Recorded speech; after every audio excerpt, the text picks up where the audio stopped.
নিজের কুরবানিকে নিজেই জবাই করা কি উত্তম, যদি সে পারে। এই জবাইয়ের ক্ষেত্রে নিয়ম কি? 4টা রগ আছে, এই 4টা রগ সুন্দরভাবে কাটতে হবে, অথবা 3টার অধিকাংশ কাটতে হবে।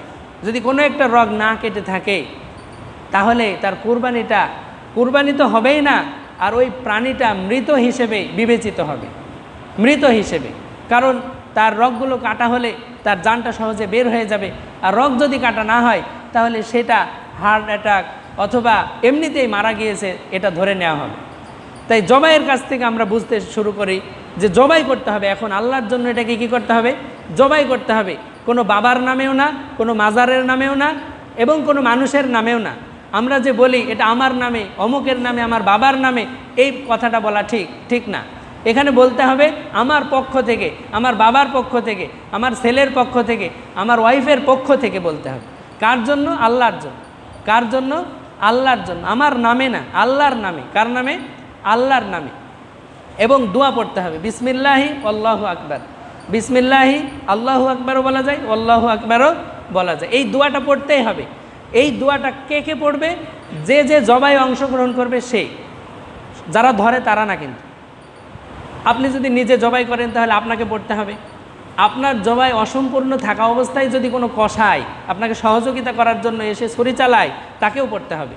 আপনি পড়লেন, কিন্তু আপনাকে যে সহযোগিতা করতে আসলো ওই মানুষটা যদি না পড়ে এবং সেও যদি জবাইয়ের মধ্যে অংশগ্রহণ করে, আর ওর জবাই করার আগ পর্যন্ত ওই প্রাণীটা যদি মারা না যায়, তাহলে ওই প্রাণীটা আর হালাল থাকবে না।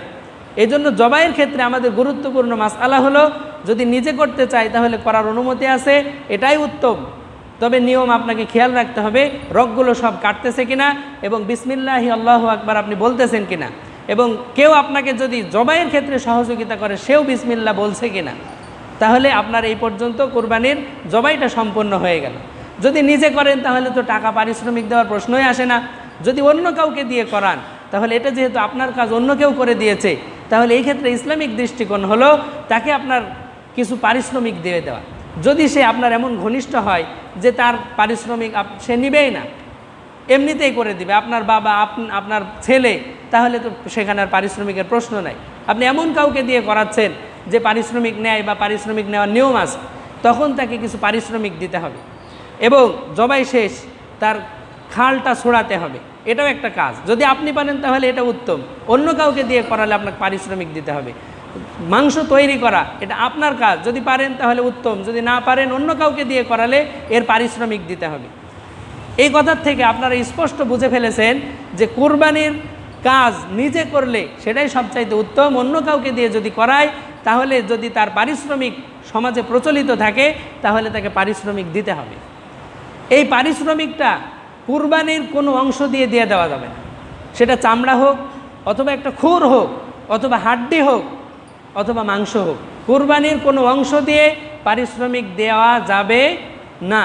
সেটা জবাইয়ের পারিশ্রমিক হোক, খাল ছুড়ানোর পারিশ্রমিক হোক, গোস্ত মাংস তৈরি করে দেওয়ার পারিশ্রমিক হোক, এগুলো কিচ্ছু দেওয়া যাবে না। এখানে আপনাকে ভিন্নভাবে কিছু অর্থ ব্যয় করতে হবে, কারণ কুরবানিটা ইবাদত। আর এই ইবাদতটা আপনি আল্লাহর জন্য করেছেন, ওটা যদি আপনার পারিশ্রমিকের কোনো বিনিময়ে দিয়ে দেন তাহলে ওখান থেকে তো আপনার ফায়দা, উপকৃত হলো। এটা আল্লাহ তাআলা ইসলামের মধ্যে অনুমোদন দেয়নি। এটা একটা গুরুত্বপূর্ণ মাসআলা। এরপরে যখন আমার কুরবানি জবাই করে ফেললাম এবং আমার মাংসর বিষয়টা আমি মীমাংসা করতেছি, যদি অন্য কেউ হয় পারিশ্রমিক দিব, এটা আমাদেরকে খেয়াল রাখতে হবে। অনেকে শুধু জবাইয়ের পারিশ্রমিক দেয়, খাল ছড়ানো এবং গোস্ত তৈরি করার পারিশ্রমিক আর দেয় না। তখন ওই কুরবানির গোস্ত থেকেই তাকে যেহেতু এমনিতেই প্রতিবেশী হিসেবে দিত, আরেকটু বেশি করে দিয়ে দেয়। তো প্রতিবেশী হিসেবে দেওয়া এটা আপনার সওয়াবের কারণ হবে, কিন্তু পারিশ্রমিক হিসেবে যেই পরিমাণ দিবেন ওই পরিমাণ কুরবানি আদায় হবে না।